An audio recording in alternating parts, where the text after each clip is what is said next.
Astaghfirullah. Bismillahirrahmanirrahim.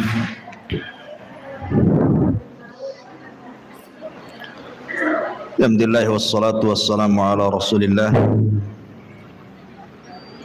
wa ala alihi wa sahbihi wa mawalah wa la hawla wa la quwata illa billahi wa ba'du.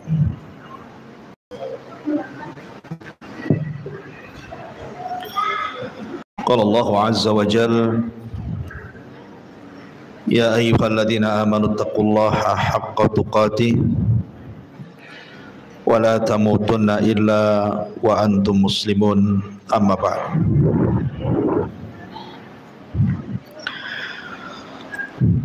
Baik, kita lanjutkan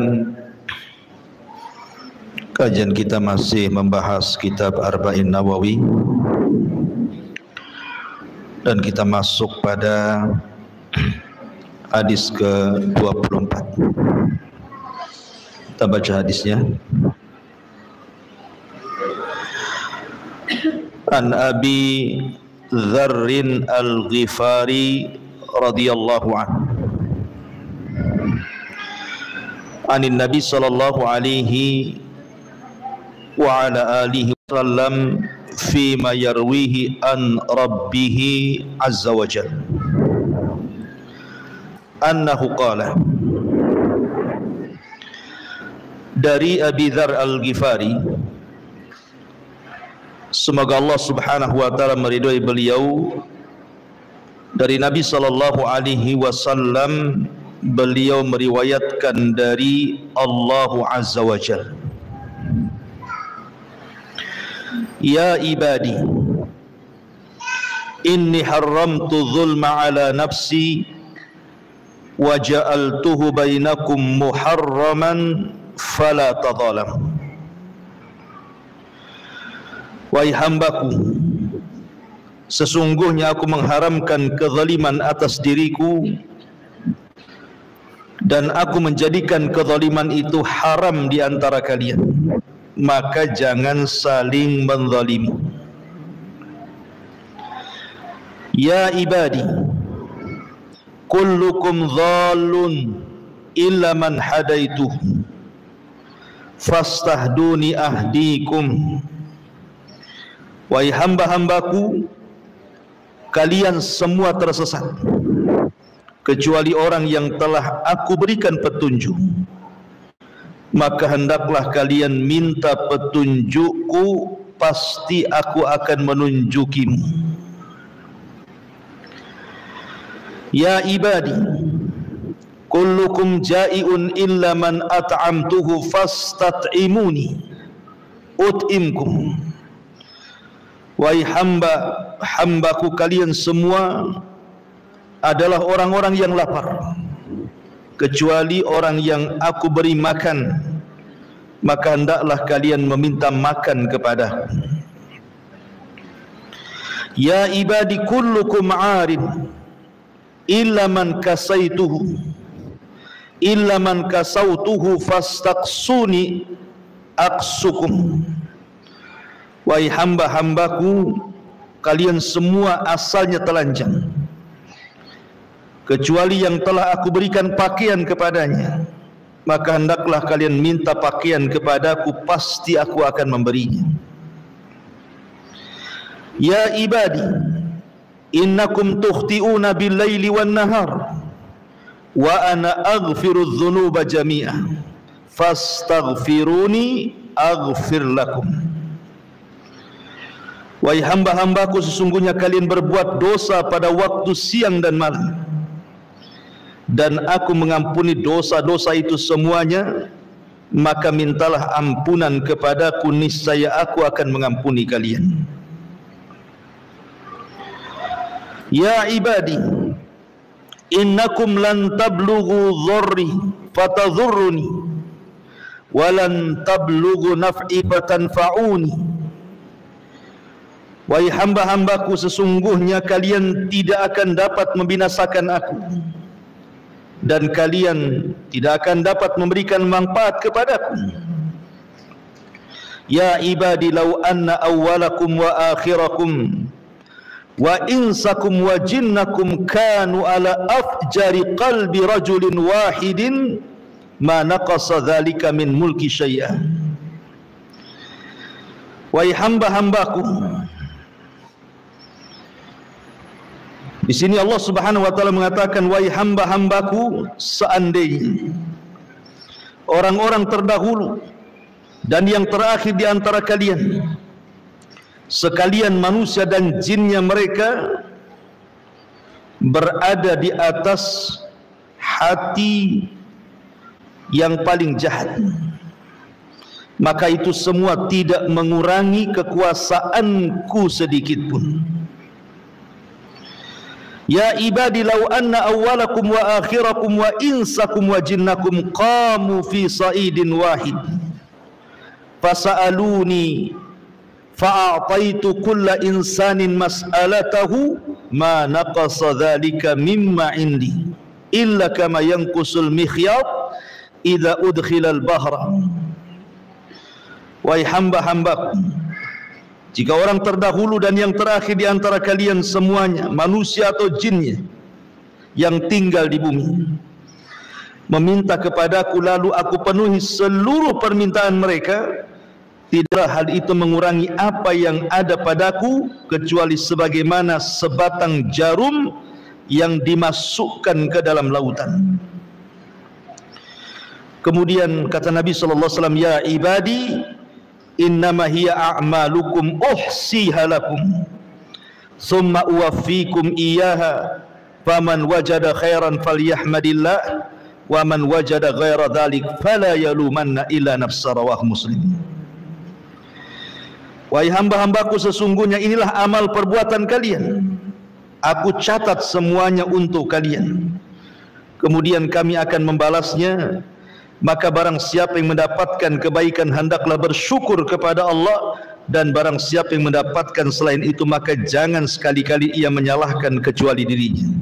Hadis ini dikeluarkan oleh Imam Muslim. Baik. Ma'asyiral muslimat yang dimuliakan Allah Subhanahu wa taala. Hadis ini disebut dengan hadis Al-Qudsi. Dan para ulama mengatakan sebagai faedah bahwa hadis qudsi itu rata-rata lemah. Rata-rata hadis qudsi itu lemah, kecuali hanya sedikit hadis qudsi yang sahih, di antaranya hadis yang kita baca ini. Dan Imam Ahmad ibn Hanbal rahimahullahu ta'ala mengatakan bahwa hadis ini adalah hadis yang paling baik, yang paling mulia yang diriwayatkan oleh penduduk Syam. Karena rawi-rawi hadis ini semuanya adalah rawi-rawi penduduk Syam, dan ini hadis terbaik mereka. Ma'asyiral muslimat yang dimuliakan Allah Subhanahu wa taala, bahkan berkata Sa'id, qala Sa'id kana Abu Idris Al-Khawlani idza haddatha bihadzal hadits jatha ala rukbatayhi. Jadi Sa'id berkata bahwa dulu ketika Abu Idris Al-Khawlani yang meriwayatkan hadis ini kan Abu Muslim Al-Khawlani. Jadi kata Sa'id ini, apabila Abu Idris Al-Khawlani menceritakan atau membacakan hadis ini, maka dia langsung tersungkur dan hampir pingsan karena dahsyatnya hadis ini.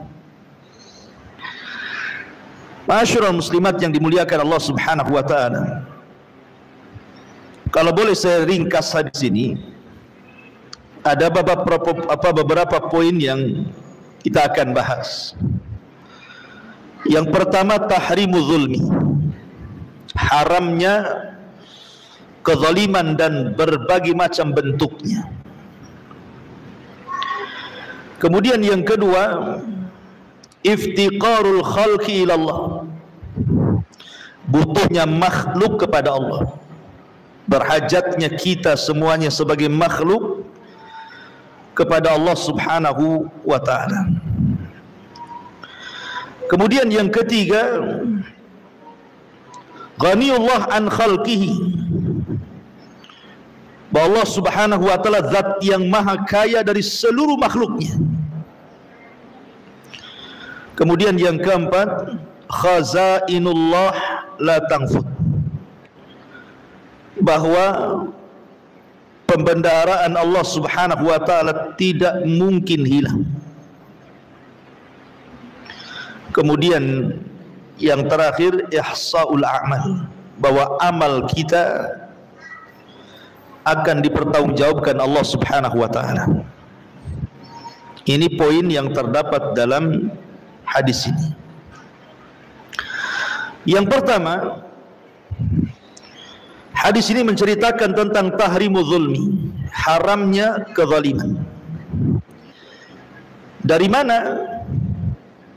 Dari firman Allah Subhanahu wa ta'ala, ya ibadi inni haramtu zulma ala nafsi wa ja'altuhu bainakum muharraman fala tadhalamu. Wahai hamba-hambaku, aku haramkan kezaliman kepada diriku dan aku jadikan kezaliman untuk kalian juga sama haram, maka jangan saling menzalimi. Ma'asyiral muslimat yang dimuliakan Allah Subhanahu wa ta'ala, zalim itu artinya meletakkan sesuatu yang bukan pada tempatnya. Itu secara bahasa. Dan keadilan itu lawannya, karena adil itu meletakkan sesuatu pada tempatnya. Dan Allah Subhanahu wa ta'ala digambarkan dalam surah An-Nisa 40, innallaha la yadlim mithqala dzarratin wa in taku hasanatun yudhaifha. Sesungguhnya Allah Subhanahu wa ta'ala tidak pernah berlaku zalim, walaupun sebiji zarah sekalipun.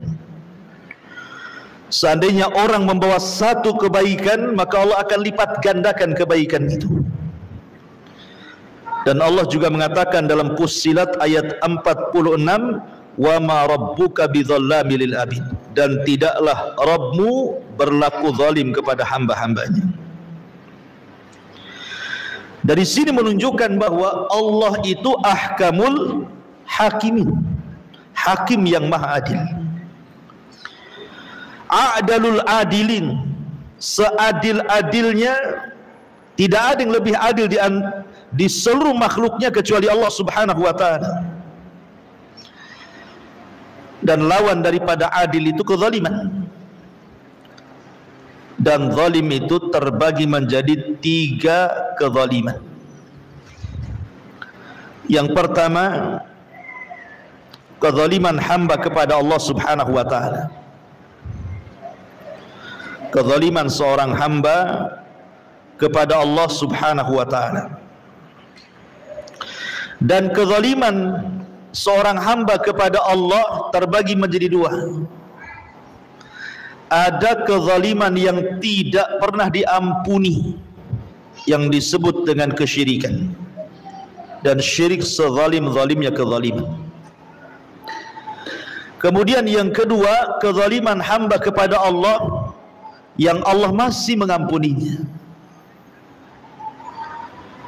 asal jangan kesyirikan. Kemudian yang ketiga ada namanya zalim. Nomor 2 ada yang namanya zalim kepada orang lain.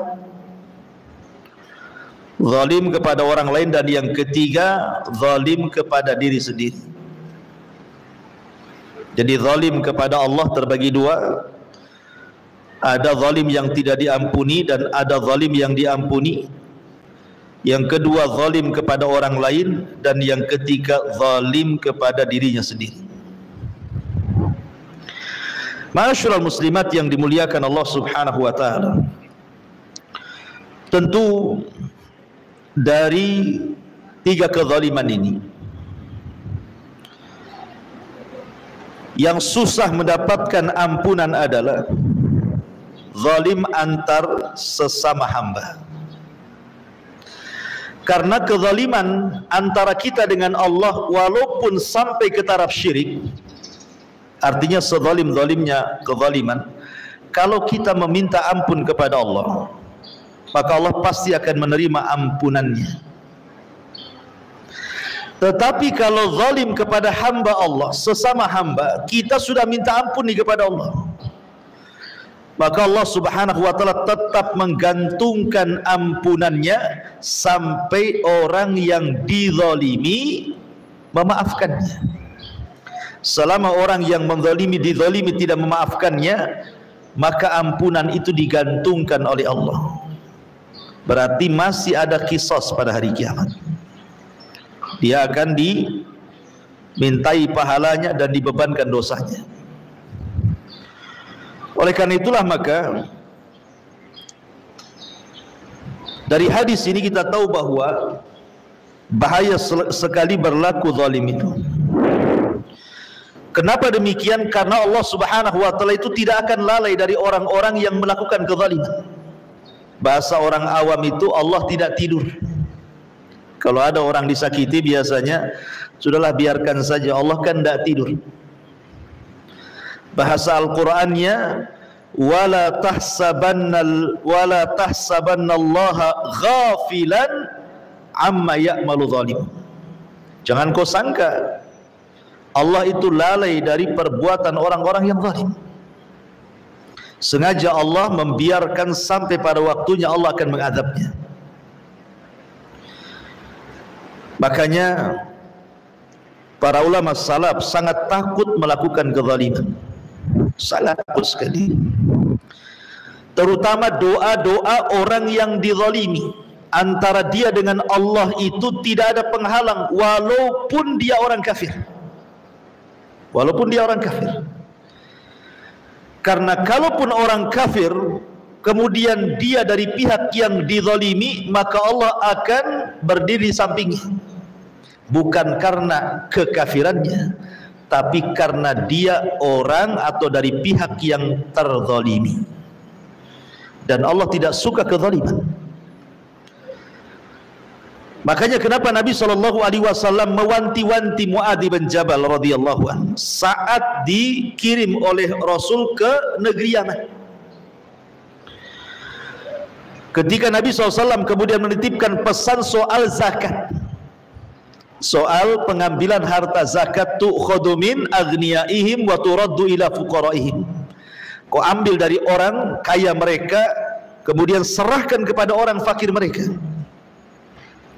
Kata Nabi SAW di ujung hadis, fattaki da'watal madlum, fattaki da'watal madlum, fa innaha laisa bainaka wa bainallahi hijab.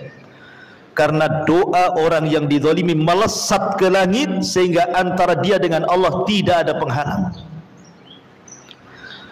Artinya begini, kalau dalam hukum Islam zaman dulu umpamanya orang itu punya peternakan kambing, unta ataupun sapi, maka akan datang dari pemerintah Islam itu mengambil zakatnya, ke peternakan. Nabi SAW melarang tidak boleh mengambil sembarang kambing yang merupakan hak zakat. Umpamanya setiap 40 kambing itu satu kambing, zakatnya kan begitu.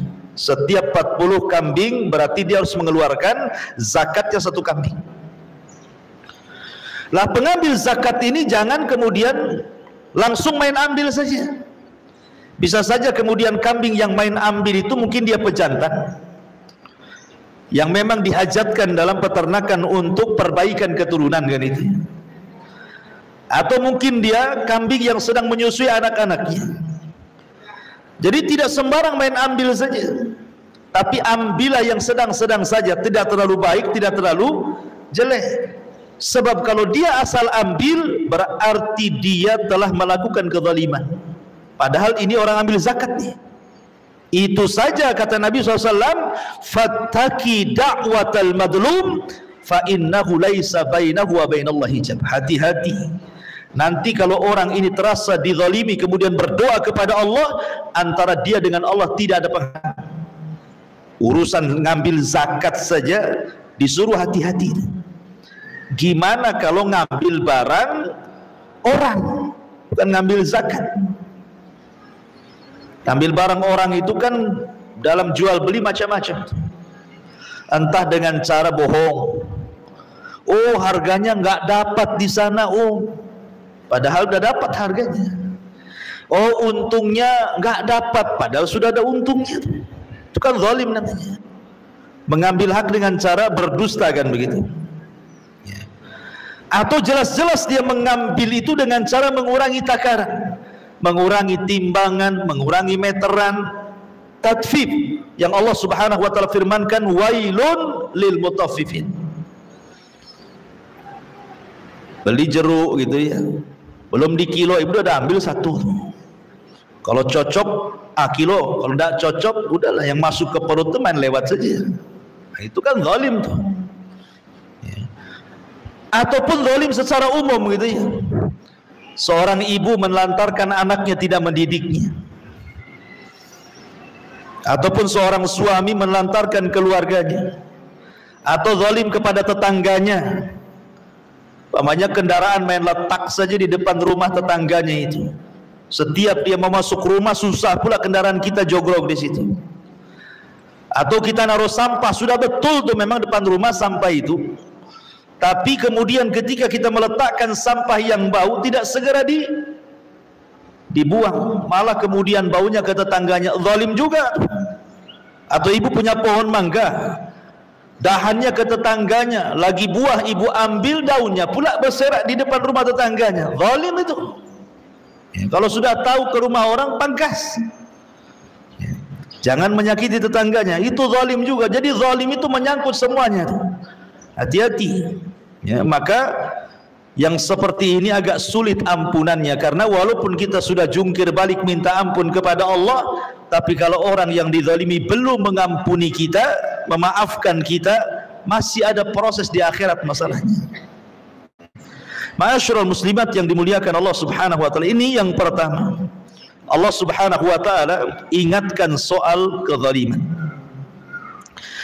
Kemudian yang kedua, Allah Subhanahu wa taala mengingatkan di sini tentang iftiqarul khalqi ila Allah azza wa jalla.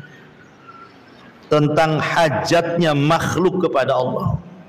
Kita ini sangat berhajat kepada Allah. Jangan dibalik, Allah berhajat kepada kita. Tidak, Allah tidak berhajat kepada kita. Yang berhajat itu kita kepada Allah. Makanya kemudian Allah Subhanahu wa taala melanjutkan hadis kudusinya. Ya ibadi kullukum zalum illa man hadaituhu fastahduni ahdikum. Wahai hamba-hambaku, kalian semua tersesat. Kalian semua tersesat. Artinya, ma'asyiral muslimat yang dimuliakan Allah Subhanahu wa taala, manusia ini pada dasarnya sebelum datang petunjuk Allah itu dalam keadaan tidak tahu arah. Bahkan Nabi SAW saja difirmankan oleh Allah, wa wajadaka dhalan fahada, dan aku dapati engkau wahai Muhammad dalam posisi sesat. Maksud sesatnya Rasul bukan sesat yang kita pahami, bukan. Maksudnya sesatnya Rasul itu Rasul tidak tahu cara beribadah karena belum diajarkan ibadah. Dia sudah mentauhidkan Allah. Rasul itu tidak pernah menyembah berhala. Dia bahkan benci dengan berhala-berhala Arab yang disembah orang-orang Arab itu.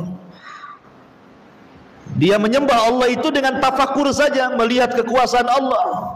Tetapi kan belum diajarkan bagaimana cara menyembah Allah, bagaimana sholatnya, puasanya, zakatnya, hajinya. Rasul tersesat dalam hal ini. Baru kemudian wa wajadaka dhalan fahada, baru kemudian turun wahyu mengajarkan bagaimana cara menyembah Allah dengan cara sholat, dengan cara puasa, dengan cara zakat, dan begitu seterusnya. Ya. Jadi pada dasarnya manusia itu keadaannya tidak tentu arah. Makanya Nabi SAW bersabda, wa inni khalaqtu ibadi hunafa Aku dulu menciptakan hamba-hambaku dalam kondisi berada di jalan yang lurus, fajtallat sumus syaitan, tiba-tiba syaitan menyimpangkan semua anak-anak hamba, anak-anak Adam, kecuali orang-orang yang Allah Subhanahu wa taala karuniakan, Allah rahmati sehingga tidak tersesat. Maka dari sini, kalau orang itu berada di lingkungan sesat dan tidak mencari hidayah, maka selamanya sesat. Orang itu kalau tetap berada dalam lingkungan kesesatan, tidak mencari hidayah, maka selamanya dia sesat. Lihat hadis Nabi SAW, kullu maulud yuladu alal fitrah. Setiap bayi itu dilahirkan terlahir fitrah.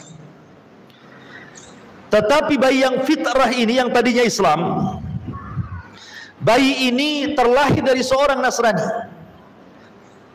Bayi ini terlahir dari seorang Yahudi. Bayi ini terlahir dari seorang Majusi. Kalau kemudian bayi ini semakin beranjak besar, remaja, dewasa, tua, tetap di situ, maka Rasul mengatakan fa abawahu yuhawidanihi au yunassiranihi au yumajjisani. Maka pasti bayi ini kalau sudah tumbuh besar pasti dibuat Yahudi oleh bapaknya, karena bapaknya Yahudi. Pasti dibuat Nasrani oleh bapaknya, karena bapaknya Nasrani. Pasti dibuat Majusi oleh bapaknya, karena bapaknya Majusi. Tapi kalau kemudian dia keluar dari lingkungannya, kemudian mencari kebenaran, pasti dia akan diberikan hidayah Islam. Contoh, di zaman sahabat ada seorang sahabat namanya Salman Al-Farisi radhiyallahu anhu. Salman Al-Farisi. Salman Al-Farisi ini dulunya Majusi, ya karena memang bapaknya Majusi, dan bapaknya itulah yang berusaha untuk menjaga api supaya tidak padam. Suatu hari bapaknya sibuk, akhirnya meminta Salman untuk mewakili dia ke kebun. Berangkatlah Salman ke kebun. Rupanya tidak sampai ke kebun, di tengah jalan ada gereja. Maka dia masuk ke gereja itu, kenalanlah dengan seorang pendeta. Kemudian dia melihat bagaimana ibadahnya orang Nasrani. Dari sini ditimbang-timbang, kok masih baik Nasrani dibandingkan Majusi, kata Salman. Dari situ dia tertarik untuk masuk Nasrani. Ketika dia kemudian pulang, dimarahi sama ayahnya, bahkan dirantai.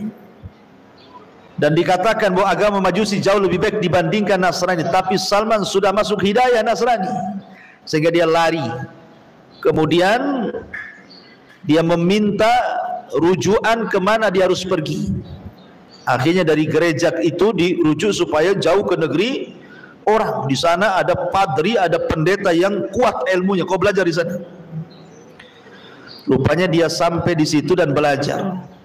Rupanya Allah takdirkan meninggal pendetanya. Kemudian belajar ke pendeta lain, meninggal lagi. Belajar ke pendeta lain, meninggal lagi. Sampai yang terakhir, rupanya itu tahun kemunculan Nabi. Pendeta ini mengatakan bahwa kau harus berangkat ke negeri yang di situ penuh dengan pohon kurma. Tunggu di situ. Nabi itu akan sampai negeri itu, katanya.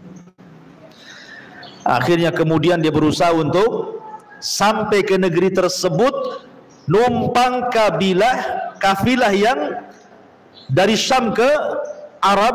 Rupanya oleh kafilah dagang itu malah diperbudak, dijadikan budak, dijual ke orang Yahudi Madinah.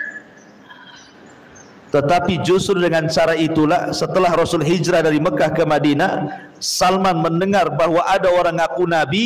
Dia teringat dengan ramalan pendetanya. Akhirnya kemudian dia pun mencocokkan tanda-tanda kenabian yang diceritakan pendetanya dengan Rasul sallallahu alaihi wasallam, dan semuanya ada pada Nabi. Sejak itu dia masuk Islam. Jadi hidayah itu dicari. Kalau dia tetap bersama bapaknya, ya selamanya jadi Majusi, kan begitu ya. Makanya kenapa ketika kita membaca Al-Fatihah itu dalam setiap solat kita minimalnya 17 kali dalam sehari itu, kalimat ihdinas siratal mustaqim itu apa sih maknanya? Kita kan selalu dalam salat ihdinas siratal mustaqim siratal ladzina an'amta alaihim ghairil maghdubi alaihim waladdallin. Apa sih makna ihdina itu? Kata para ulama, makna ihdina itu 3. Satu artinya sabitna, ya Allah tetapkanlah hidayah yang sudah kau berikan kepada. Makna yang kedua zidna, ya Allah tambah, bukan hanya tetapkan, tambah lagi hidayah itu. Kemudian makna yang ketiga fima sayati, ya Allah berikan hidayah bukan hanya hari ini saja, tetapi juga ke masa-masa yang akan datang, tetaplah saya di atas hidayah.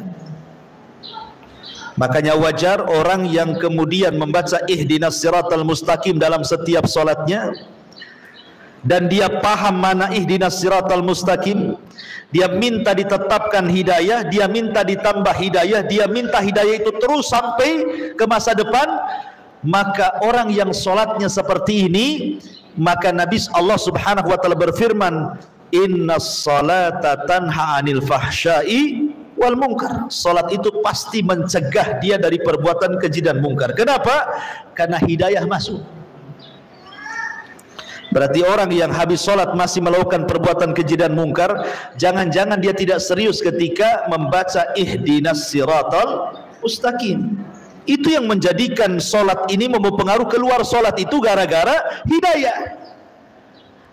Makanya ketika baca Fatihah itu di sini ditekankan ini ihdinas siratal mustaqim, supaya Allah berikan hidayah kepada setiap orang yang solat itu. Ya. Jadi di sini yang kedua, bahwa kita sangat berhajat kepada hidayah. Dan orang yang sudah dapat hidayah, ibu ya, seperti orang sudah dapat Islam itu sudah hidayah. Tetapi ada yang lebih menguatkan hidayah Islam. Apa itu? Sunnah. Makanya Imam Ahmad, ketika dikatakan kepada Imam Ahmad, man mata alal Islam mata ala khair. Siapa yang mati di atas Islam berarti mati di atas kebaikan. Kata Imam Ahmad, waihak, bukan begitu, celaka engkau, bukan begitu. Tetapi man mata alal Islami was sunnah mata alal khair. Tetapi orang yang meninggal di atas Islam dan juga sunnah baru dikatakan mati di atas kebaikan. Karena banyak orang yang KTP-nya saja Islam, tapi ajaran-ajaran Rasul tidak pernah dilakukan. Islam tapi meninggalkan sholat, Islam tetapi meninggalkan puasa, Islam tapi tidak haji, Islam tidak zakat, Islam tapi maksiat, dan begitu seterusnya. Makanya orang yang mati di atas Islam dan juga bimbingan Nabi, sunnah, maka dia mati di atas kebaikan. Ma'asyiral muslimat yang dimuliakan Allah Azza wa Jalla. Kemudian Allah Subhanahu wa taala mengingatkan soal hidayah. Berarti Allah hendak mengingatkan kepada kita soal keyakinan agama. Hidayah itu kan berkaitan dengan agama. Sekarang berpindah soal urusan dunia. Soal urusan dunia. Allah Subhanahu wa taala mengatakan soal urusan dunia ini, ya ibadi, kullukum ja'in illa man at'amtuhu fastat'imuni ut'imkum. Ya ibadi kullukum 'arin illa man kasautuhu fastaqsuni uksikum atau aksukum. Wahai hambaku, kalian semua itu lapar, kecuali orang yang kuberi makanan. Maka minta makanan itu dariku, maka aku akan berikan makanan untuk kalian. Dulu loh ya wahai hambaku, kalian ini telanjang, tidak berpakaian. Aku yang memberikan pakaian kepada kalian, maka mintalah pakaian kepadaku, kuberikan pakaian untuk kalian. Di sini Allah Subhanahu wa taala ingatkan dua perkara. Pertama soal makanan, yang kedua soal pakaian, karena dua perkara ini yang dihajatkan manusia. Dua perkara ini yang dihajatkan manusia kan. Orang makan enggak berpakaian disangka gila. Ya kan? Orang berpakaian tak makan mati juga.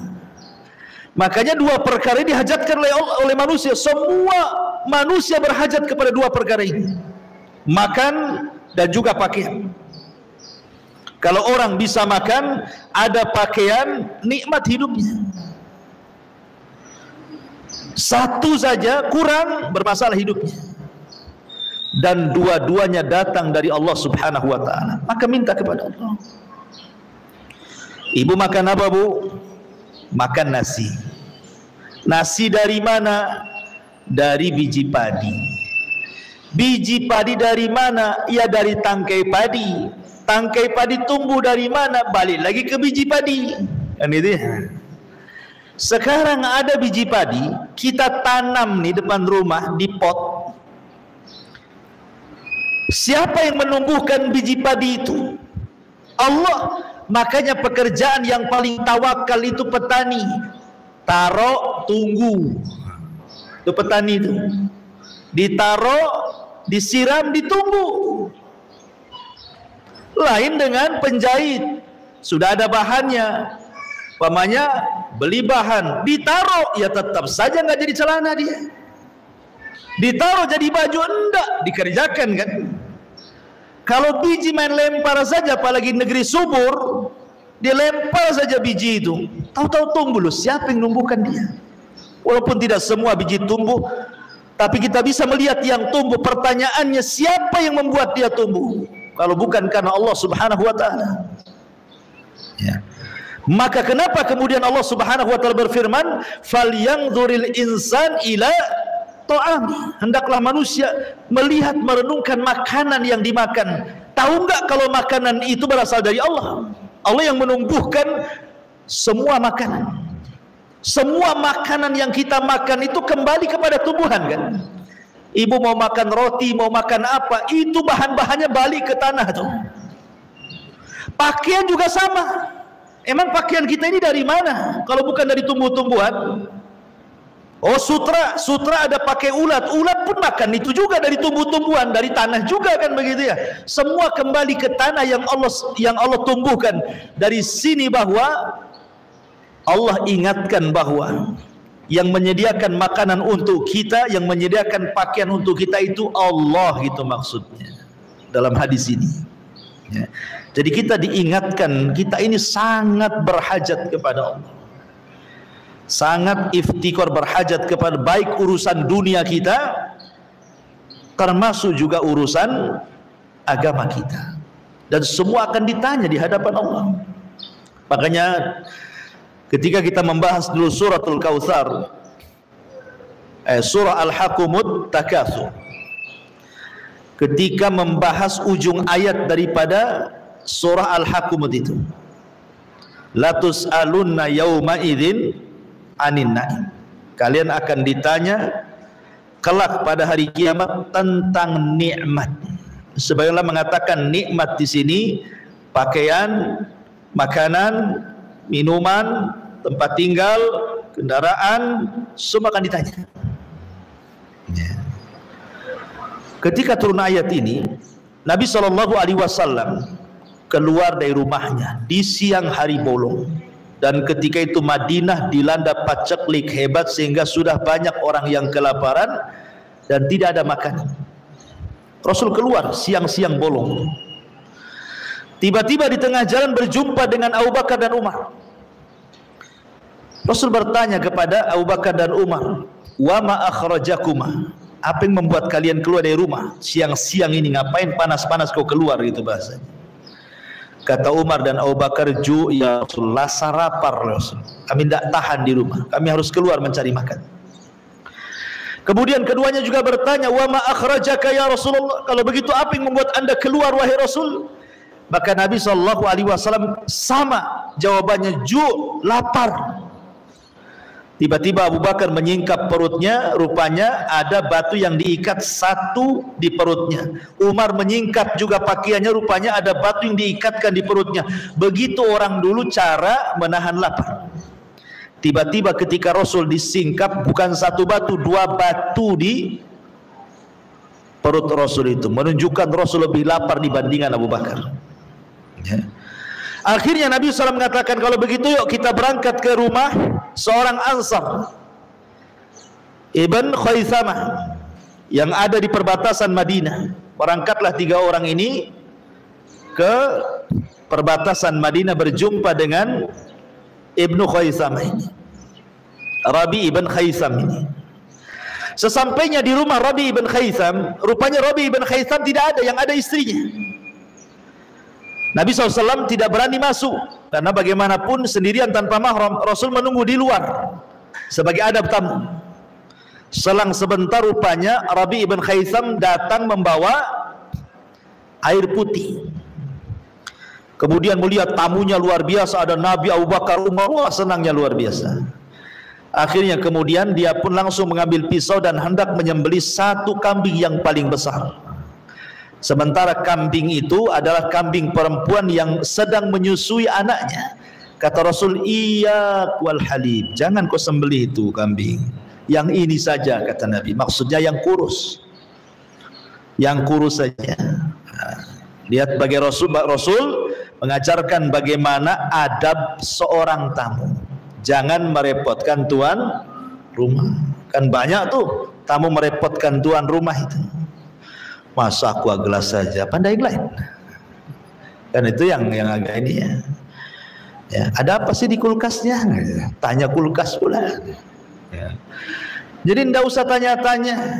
Dan tuan rumah kalau dia berakal, pasti dia sudah paham keutamaan menghormati tamu. Kalau memang tuan rumah tidak paham, ya sudah, jangan repoti dia. Makanya Rasul, jangan sembelih yang ini saja. Ini enggak. Mau dibelikan bakso, janganlah bakso. Kalau bisa rawon, tambah soto, tambah. Nah, ini kok milihnya itu yang lebih tinggi. Kalau bisa jangan bakso lah. Sudah cilok saja, kan itu lebih turun tuh derajatnya. Ini minta yang tinggi lagi. Ya. Jadi akhirnya disembelihlah kambing yang kecil itu, kemudian dihidangkan. Ketika hendak makan, namanya kambing baru direbus, asapnya masih mengepul. Tiba-tiba Nabi SAW menangis, Abu Bakar ikut menangis, Umar pula bertanya, "Afi hadhil halati tabkun?" Oh, dalam kondisi seperti ini kalian menangis wahai Rasul? Kita ini lagi lapar, makanlah, jangan nangis gitu. Maka kemudian Nabi SAW mengatakan kepada Umar, "Ya Umar, alhaqumut takatsur," sampai Rasul membacakan, "La tus'alunna yauma idzin 'anin na'im." Nanti makanan minuman yang kita makan di depan kita ini akan ditanya di hadapan Allah. Jadi semua akan ditanya. Makanya Allah mengatakan, "Falyanzuril insan ila ta'ami." Hendaklah melihat manusia kepada makanan yang dilihat. Semua akan ditanya. Apakah makanan yang kita makan halal atau tidak? Termasuk juga orang yang tidak pernah bersyukur bahwa makanan ini datang dari Allah. Dengan cara apa? Membuang-buang. Kan ada tuh orang yang berlebihan masak lauknya, nasinya, yang makan 2 orang, tetapi dia masak untuk 1 kampung. Paling 2 piring sudah kenyang, akhirnya tidak juga diberikan kepada tetangga yang miskin, diinapkan 1 malam, basi, dibuang ke tong sampah. Nah, ini akan ditanya itu. Ini semua datang dari Allah Subhanahu wa taala. Ya. Makanya kenapa mubadzir itu karena ikhwan syaitan, teman-temannya setan itu. Ini kemudian diingatkan soal 2 perkara yang penting, soal makanan dan juga soal pakaian. Kemudian di sini baru diingatkan tentang kekayaan Allah Subhanahu wa taala kepada makhluknya. Atau diingatkan soal ampunan, bahwa kita berhajat kepada Allah. "Ya ibadi innakum tukhti'una bil-laili wan-nahar." Subhanallah. Kalau Allah Subhanahu wa taala mengatakan begini, Bu, "Wahai hamba-hambaku, kalian ini selalu melakukan dosa siang dan malam." Harusnya bahasa ini bahasa yang menakutkan, karena bahasa ini pasti setelahnya adalah azab yang akan turun. Contoh begini, Bu, ibu punya anak. Anak ini bandel, disuruh-suruh tak mau. Kemudian ibu mengatakan, "Wahai anakku, kamu ini siang malam tidur saja. disuruh ini tak mau, disuruh itu tak mau, siang malam kau malas. Kira-kira Bu, ibu akan membiarkan anak itu atau ibu akan menghukumnya? Pasti akan menghukumnya. Kalau sudah kelamaan kan pasti menghukumnya kan gitu. Entah diusir dari rumah, entah dimakinya kan begitu ya, entah dipukulnya. Artinya bahasa-bahasa seperti ini, engkau ini telat siang malam, pasti akan datang hukuman tuh. Jadi ketika kita mendengar kalimat ini, wahai hambaku kalian ini selalu berbuat dosa kepadaku siang malam, harusnya terpikir akan datang hukuman dari Allah Subhanahu wa taala. Tetapi laisa kamitslihi syai'un, Allah itu tidak sama dengan hambanya. Kalau seorang anak berbuat jahat siang malam kepada orang tua, pasti ada waktu-waktu limitnya di mana orang tua akan membalas. Pasti itu. Tapi Allah Subhanahu wa taala justru mengagetkan semua alam dunia, malah mengatakan wa ana aghfiru dzunuba jami'ah. Tapi walaupun kalian berlaku dosa kepadaku siang dan malam, tenang, aku ampuni dosa kalian. Kan enak tuh. Coba ya. Allah mengakui dosa kita, tapi Allah juga menyiapkan ampunannya. Ini kan luar biasa rahmat Allah kepada kita. Ini tidak ada pada seorang hamba. Kalau ada orang menyakiti kita terus-terusan, sampai kapan kita memaafkan dia kan itu? Bahasanya pasti sabar juga ada ujungnya. Pasti kita emosi juga lah. Tapi Allah rahim.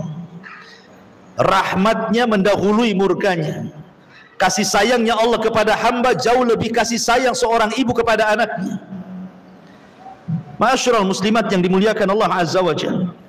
Maka di sini wa ana aghfiru dzunuba jami'a fastaghfiruni aghfir lakum. Maka mintalah ampun. Kapan-kapan pun kalian minta ampun, ku ampuni. Lihat bagaimana Allah Subhanahu wa taala membuka ampunan selebar-lebarnya. Ada orang yang berusia 100 tahun datang kepada Nabi, orang kafir musyrik. Semua dosa sudah dilakukan dia. Namanya orang tua pasti pengalaman dalam dosa. Kalau anak muda kan tidak pengalaman dalam dosa. Dia sedang mencoba dosa. Tapi orang tua itu sudah pengalaman dosanya. Sehingga orang ini datang kepada Rasul mengatakan, ya Rasulullah, inni fa'altu dzamban 'azima. Law wuzi'at ala ahli al-qaryati lawasi'atkum. Aku melakukan banyak kali dosa Rasul. Kalau ku bagi-bagikan di dosa ini ke kampung, sebuah negeri, cukup untuk mengadab mereka. Kata orang ini mengatakan, hal li minat taubah Rasul, ada enggak di agamamu taubat orang sepertiku ini? Maka Nabi SAW mengatakan, atashhadu alla ilaha illallah wa anni Rasulullah. Maukah kau mengatakan bahwa aku bersaksi tidak ada sesembahan yang berhak disembah kecuali Allah dan aku utusan Allah? Kalau engkau mengucapkannya, fal Islam yahjubu ma qablah. Islam itu menutupi dosa sebelum Islam. Oh, senang dia. Maka dia langsung mengatakan, asyhadu alla ilaha illallah wa asyhadu annaka Rasulullah. Maka Rasul mengangkat kedua tangannya mengatakan, alhamdulillah badalallahu sayyiatihil hasanat. Segala puja dan puji hanya milik Allah. Allah telah menggantikan keburukan dia, semua sudah jadi baik. Karena Islam itu menghancurkan dosa sebelumnya, sebagaimana taubat menghancurkan dosa sebelum taubat. Jadi di sini menunjukkan bahwa banyak-banyak bertobat kepada Allah Azza wa Jalla karena kita dicap melakukan dosa siang dan malam. Kalau ada orang mengatakan saya tidak pernah berbuat dosa, dustakan ucapannya. Setiap manusia itu pasti berbuat dosa. Mungkin matanya yang berbuat dosa, mungkin telinganya, mungkin lisannya, mungkin hidungnya, mungkin tangannya, mungkin kakinya, mungkin kemaluannya, mungkin juga hatinya, mungkin pikirannya. Tidak tahu yang mana satu. Tapi setiap hari kita berbuat dosa. Makanya Nabi SAW mencontohkan, kata Nabi SAW, saya setiap hari, kata Rasulullah, la astaghfirullah mi'at marrah, setiap hari meminta ampun kepada Allah minimalnya 100 kali. Itu orang yang sudah dijamin surga tuh. Lah kita nggak ada jaminan, neraka sudah jelas. Tapi enggan juga kita membaca astaghfirullah setiap hari.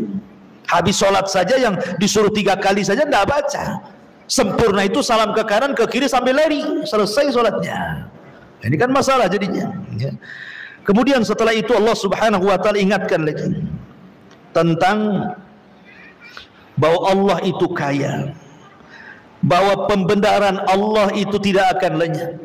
Seberapalah makhluk Allah itu dengan Allah Subhanahu wa ta'ala. Bahasanya begini, Allah Subhanahu wa ta'ala tidak termadaratkan dengan maksiat kita, dan Allah tidak termanfaatkan dengan ketaatan kita.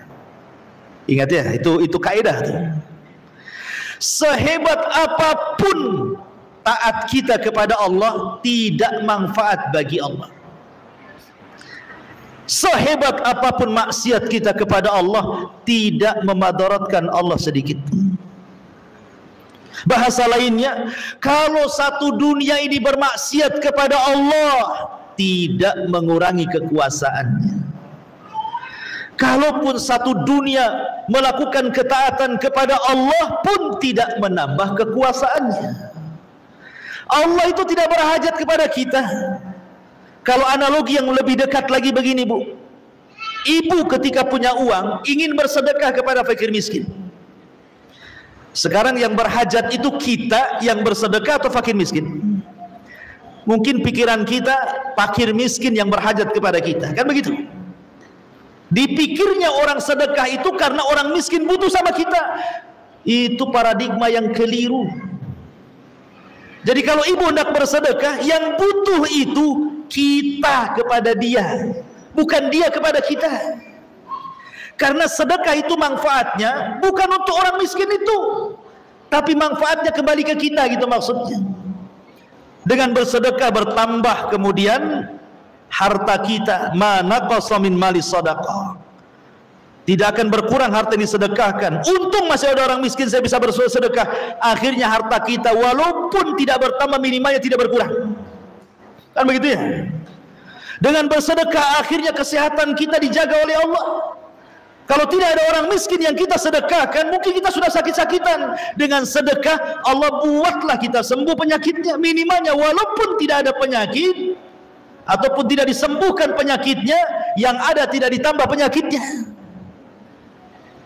Ataupun kita ketika bersedekah kepada fuqara wal masakin, Allah mudahkan setiap kesulitan kita jadi kemudahan. Kalau bukan karena mereka, sulit teruslah hidup kita itu.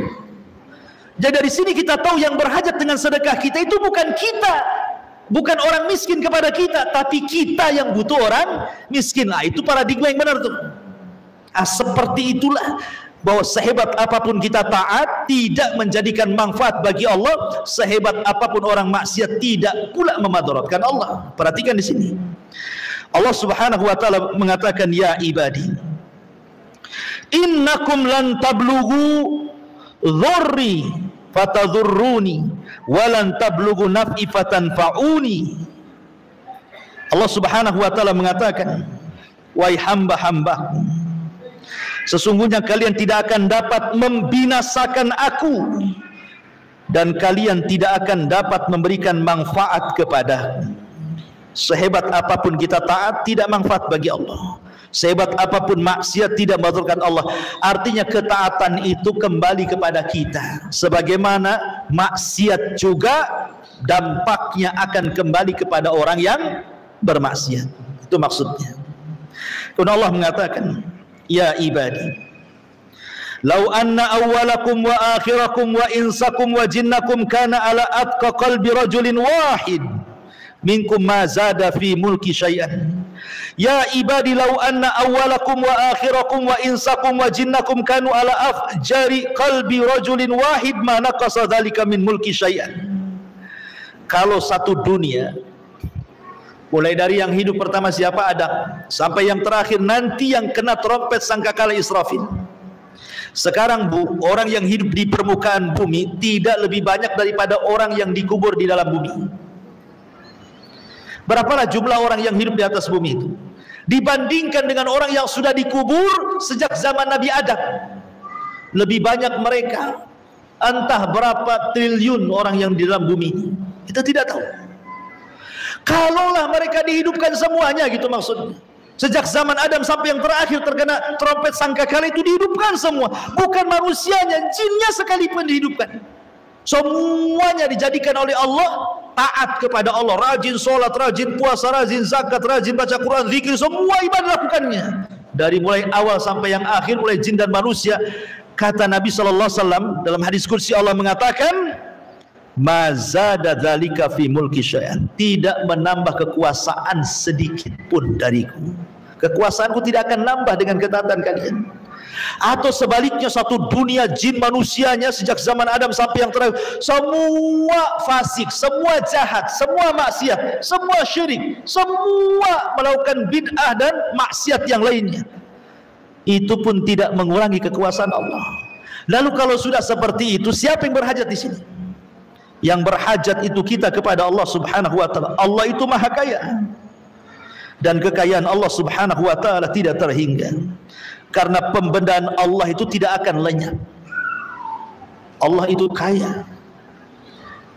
Coba seandainya satu dunia orang minta kepada Allah, satu dunia nih ya, mulai Adam sampai yang terakhir mati, jin manusianya minta sama Allah. Apalah yang diminta? Ibu minta apa?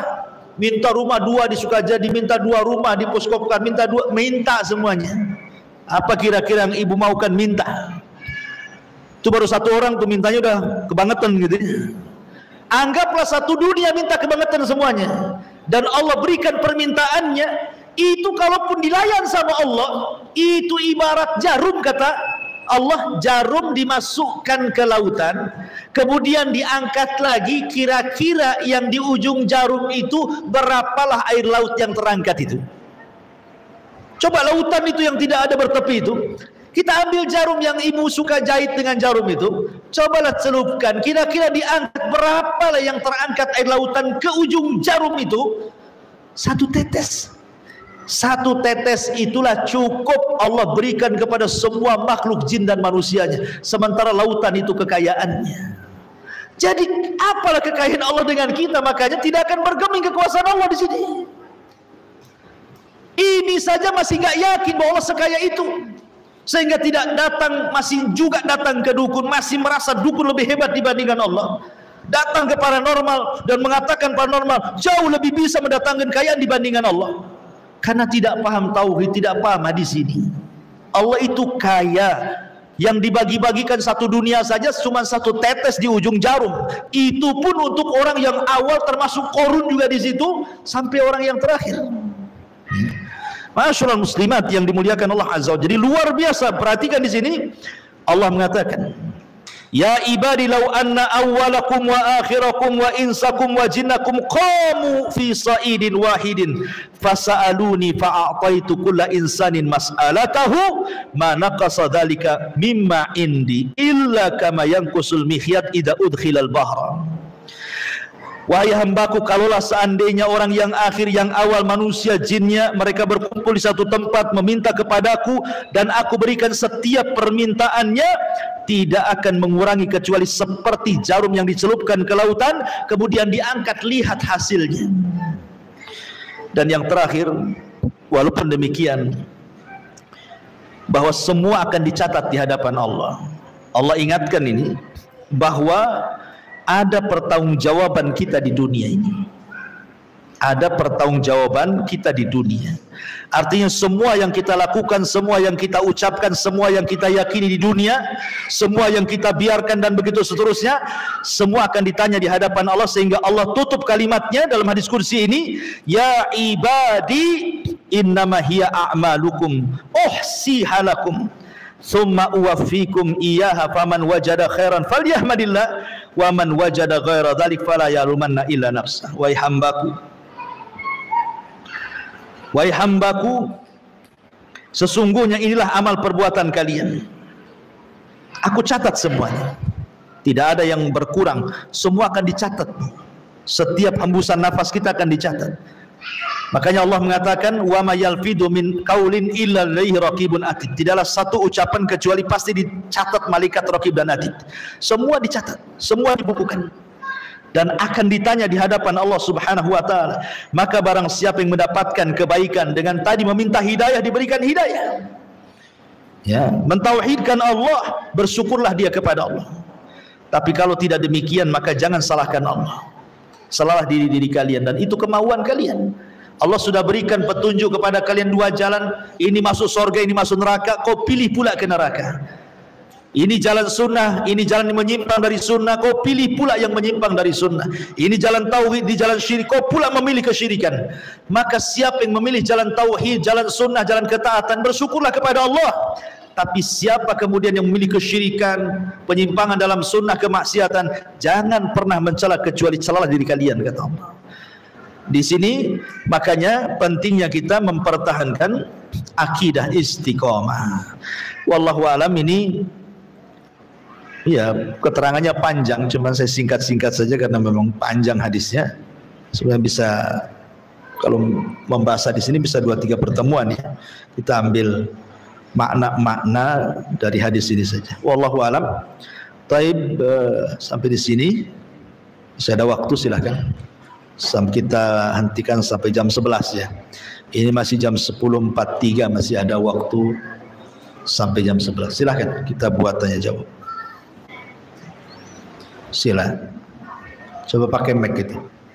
Nggak dengar masalahnya.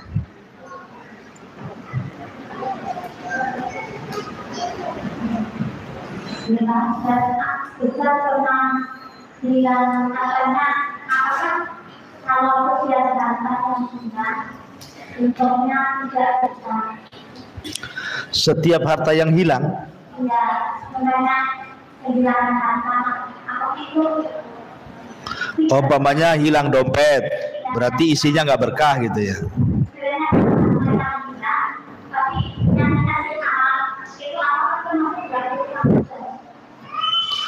Apakah setiap barang yang hilang atau susah ditemukan itu barang itu tidak berkah gitu? Pertanyaan singkatnya ya.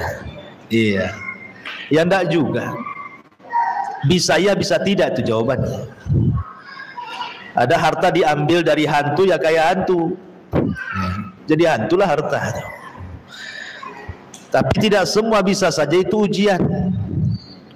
Allah sedang menguji dengan kehilangan barang. Nabi Ayub alaihi salatu wassalam diuji dengan kehilangan harta. Semua hartanya, apa tidak kita katakan Nabi Ayub tidak berkah hartanya? Dia Nabi. Berarti Allah sedang uji dia, supaya Allah tahu apakah dia sabar atau tidak. Karena terkadang ada sorga itu tidak bisa diraih dengan sholat, tidak bisa diraih dengan puasa, tidak bisa diraih dengan zakat, dengan amalan-amalan ibadah yang lain, hanya bisa diraih dengan sabar saja. Dan tidak mungkin orang itu sabar kecuali harus ada ujian. Ya namanya ujian, boleh jadi dompetnya hilang, berangkasnya dicuri, baju barunya baru di laundry, tahu-tahu hilang di laundry gitu. Atau dijemur di belakang rumah, tahu-tahu diambil sama orang tidak tahu siapa yang ngambil, baru beli itu padahal. Jadi tidak mesti, atau juga iya, boleh juga, bisa jadi iya. Al jaza'u min jinsil amal. Pamannya kita nyuri baju orang, tahu-tahu baju kita hilang.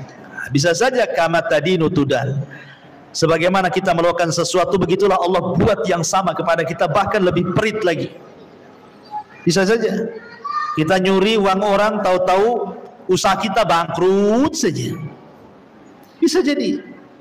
Ya, jadi lihat kadar takwanya orang itu. Tapi tidak semua kemudian yang dihilangkan karena bangkrut atau barang tidak dikatakan berkah. Boleh jadi itu ujian seperti kisahnya Nabi Ayub tadi.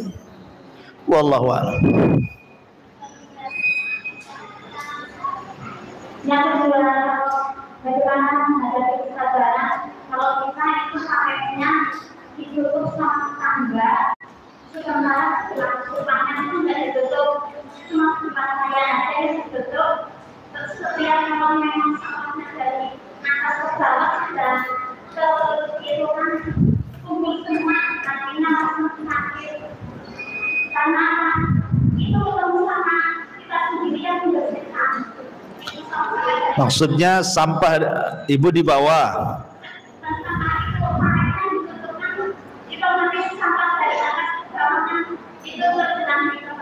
Iya.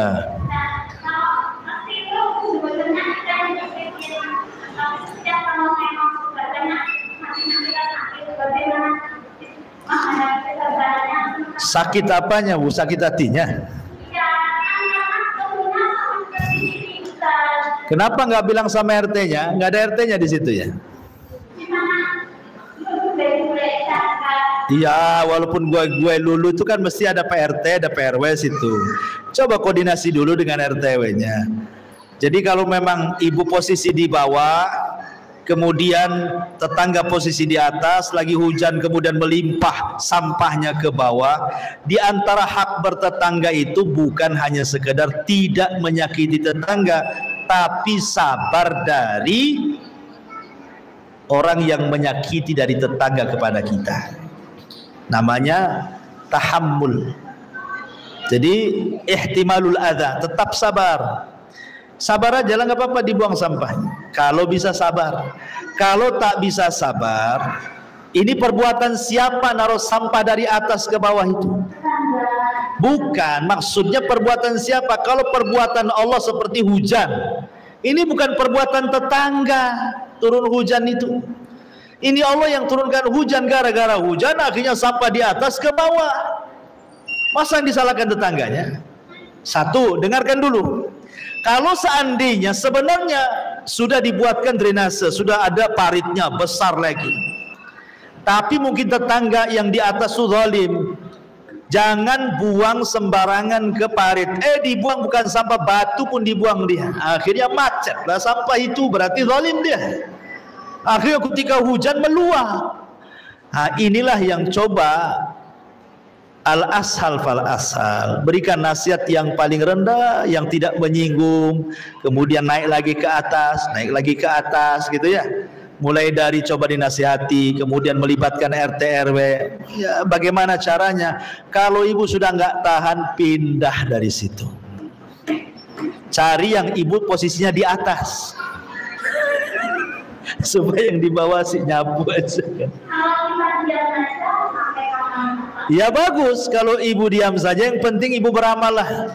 Gara-gara sampah ini saya banyak pahala. Coba nggak ada sampah, tak ada pahala saya.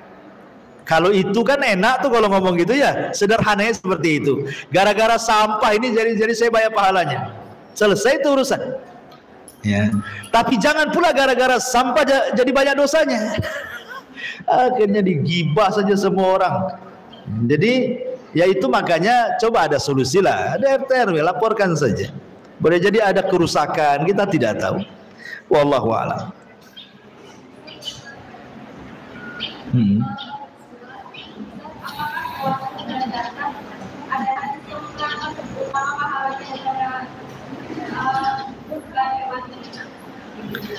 Tidak ada dalilnya. Memang kalau bicara tentang masalah kurban, apakah yang utama jantan ataukah yang betina? Hampir semua riwayat memang yang jantan itu lebih utama. Maksudnya kalau dia besar, gemuk, sebagaimana hadis Rasul berkorban dengan 2 kambing yang bertanduk dan gemuk. Dan begitu ya. Sekarang masalahnya ini hewannya jantan, bertanduk, kurus, ceking, udah tua, nggak ada sumsumnya. Yang satu betina, memang tak ada tanduknya, gemuk, besar, berat, ada dagingnya. Ya bagus betina lah. Makanya kaedah kurban itu yang mana yang lebih manfaat itu yang lebih afdol. Kalau kambing betina lebih manfaat, lebih banyak dagingnya, orang miskin lebih banyak dibagi, lebih afdol. Daripada jantan tapi kurus, kering, nggak ada dagingnya, si tulang semua, akhirnya di sop nggak ada yang di sop, tulang semua nggak ada dagingnya. Ya mendingan yang gemuk lah. Ya, karena tidak ada larangan antara jantan betina. Tapi kalau memang bisa jantan gemuk, warnanya persis seperti yang disifatkan Nabi, itu lebih baik. Ya, makanya korban itu jangan dadakan. Kalau bisa tahun depan korban, tahun ini sudah nabung. Jadi dapatnya yang bagus. Tapi kalau dapat duit baru beli korban, ya segitulah duitnya. Kadang-kadang nawar lagi, ya kan? Ya tambah yang kecil lah. Nanti yang punya kambing pun, oh kalau segitu yang ini saja, kan begitu ya. Dia pasti ditunjukkan ke yang kurus kan itu ya. Nah, tapi kalau banyak duitnya kan pasti ditunjukkan ke yang gemuk. Berani berapa sekian? Oh tunggu dulu, carikan yang bagus, kan begitu ya. Wallahu a'lam. Iya.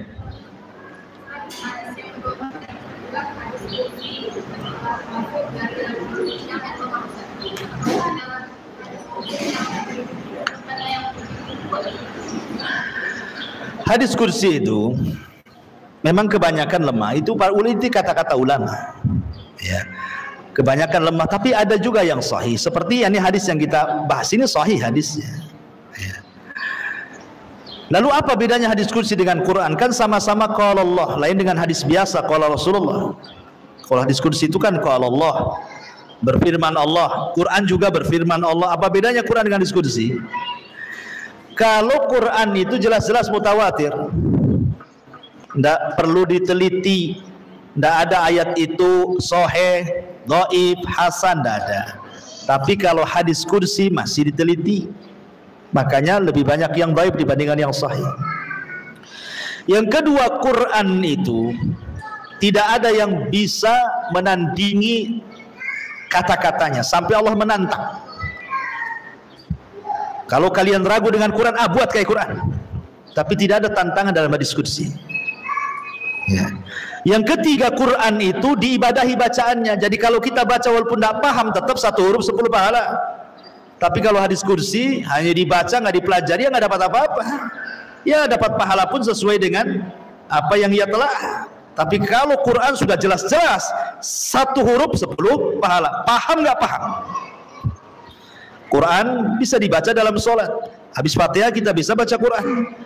Nggak boleh habis waladhdallin wal maghdubi alaihim kemudian ana abi dzarrin, nggak bisa. Ya nggak bisa dijadikan sholat. Bagi sebagian para ulama memegang mushaf itu berwudu, membaca Quran kan. Kalau diskusi tidak ada perintah wudu. Jadi ada juga yang mengatakan kalau Quran itu lafaz dan maknanya datang dari Allah, ngeplak seperti itu. Tapi kalau diskusi itu maknanya datang dari Allah, tapi lafadznya dari Nabi Shallallahu Alaihi Wasallam. Ada juga yang mengatakan seperti itu. Dan banyak lagi perbedaan Quran dengan hadis kursi. Ya. Karena sama-sama, cuman kalau dikatakan bahwa hadis kursi itu kan langsung antara Rasul dengan Allah. Kalau hadis biasa, kalau Quran itu lewat perantara Jibril. Karena ada yang mengatakan, oh kalau gitu hadis kursi lebih hebat. Karena Quran lewat perantara, hadis kursi tidak langsung dengan Allah. Tidak. Ya tadi pembedaannya tetap Quran di atas hadis kursi. Dibandingkan hadis kursi, tetap Quran di atasnya. Karena Quran itu tidak perlu diteliti lagi. Kalau hadis kursi di penelitian para ulama, makanya kebanyakan lemah daripada sahihnya. Jadi itu harus dipahami tentang hadis kursi. Wallahu a'lam. Ya.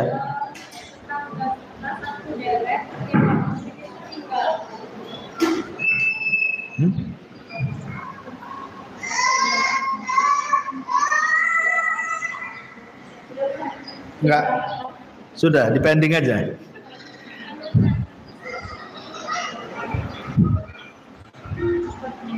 Mana sudah? Udah jam 11. Iya, iya, udah ada manfaatnya. Nanti takut banyak orang Jumatan juga kan, belum persiapan bersih-bersih masjid. Mudah-mudahan ada manfaatnya. Subhanakallahumma bihamdika asyhadu